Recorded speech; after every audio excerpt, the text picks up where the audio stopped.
జగిత్యాల మాజీ ఎమ్మెల్యే జీవన్ రెడ్డి కాంగ్రెస్ పార్టీని వీడడంతో తొందరపాటు చర్యగా మాజీ మంత్రి దానం నాగేందర్ అభిప్రాయపడ్డారు. సీఎం రేవంత్ రెడ్డి పార్టీని వీడకుండా చివరి వరకు ప్రయత్నం చేశారు. తర్వాత విడతలో రాజ్యసభ ఇచ్చే ఆలోచనలో సీఎం ఉండగా ఓపిక లేకుండా జీవన్ రెడ్డి ఎమోషనల్గా నిర్ణయం తీసుకున్నారని దానం అన్నారు. పార్టీకి ఎంతో సేవ చేసిన సీనియర్ నాయకుడిగా పార్టీ గుర్తించిన పార్టీ వీడటం బాధాకరమని దానం నాగేందర్ అన్నారు. ఖైరతాబాద్ బడా గణేష్ దగ్గర జరిగిన 99 రోజుల ప్రజాపాలనలో భాగంగా ఫ్రైడే డ్రై డే పేరిట దానం నాగేందర్ ర్యాలీ నిర్వహించారు. ఈ కార్యక్రమంలో జీహెచ్ఎంసీ జోనల్ కమిషనర్ ప్రియాంక పాల్గొన్నారు. నియోజకవర్గంలో ఏవైనా సమస్యలుంటే సంబంధిత అధికారుల దృష్టికి తీసుకెళ్లాలని ప్రజాప్రతినిధులకు దానం నాగేందర్ సూచించారు. పబ్లిసిటీ కోసం దోమతెరలతో కొందరు నాయకులు బయట తిరుగుతున్నారని ఎమ్మెల్యే సుధీర్ రెడ్డిని ఉద్దేశించి ఎద్దేవా చేశారు. జీవన్ రెడ్డి గారు పార్టీ వదిలిపోవడం బాధనే.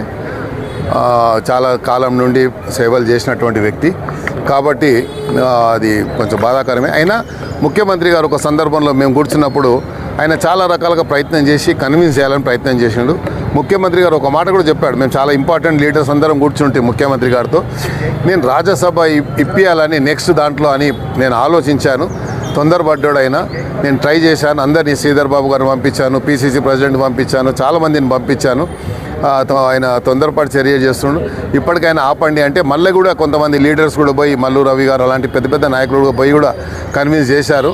కానీ పొలిటికల్గా కొన్ని ఎమోషనల్ డిస్టెన్స్ చేసినప్పుడు అది సొసైటికల్ అటెంప్ట్ అయితే తప్ప ఇది కాదు. ఏదైనప్పటికీ ఆయన ఎక్కడున్నా బాగుండాలని కోరుకుంటాం. కూడా ప్రజాప్రతినిధులు ఉన్నప్పుడు మన బాధ్యత ఏంటంటే దోమలు ఉన్న చోట ఎక్కడ ఉన్నాయి అనేది ముందు మనము తెలుసుకోవాలి. ఇప్పుడు మా దగ్గర ఉన్నాయి కాబట్టి ఫాగింగ్ జరుగుతుంది. ఫాగింగ్ డిపార్ట్మెంట్ చాలా స్పష్టంగా ఆదేశాలు ఇచ్చారు. ఎక్కడన్నా ఎక్కువ దోమలు అంటే అక్కడ వాటర్ బాడీస్ ఉన్న చోట, లేక్స్ ఉన్న చోట, నాలాలు ఉన్న చోట ఎక్కువ ఉంటాయి జనరల్లీ. సో అలాంటి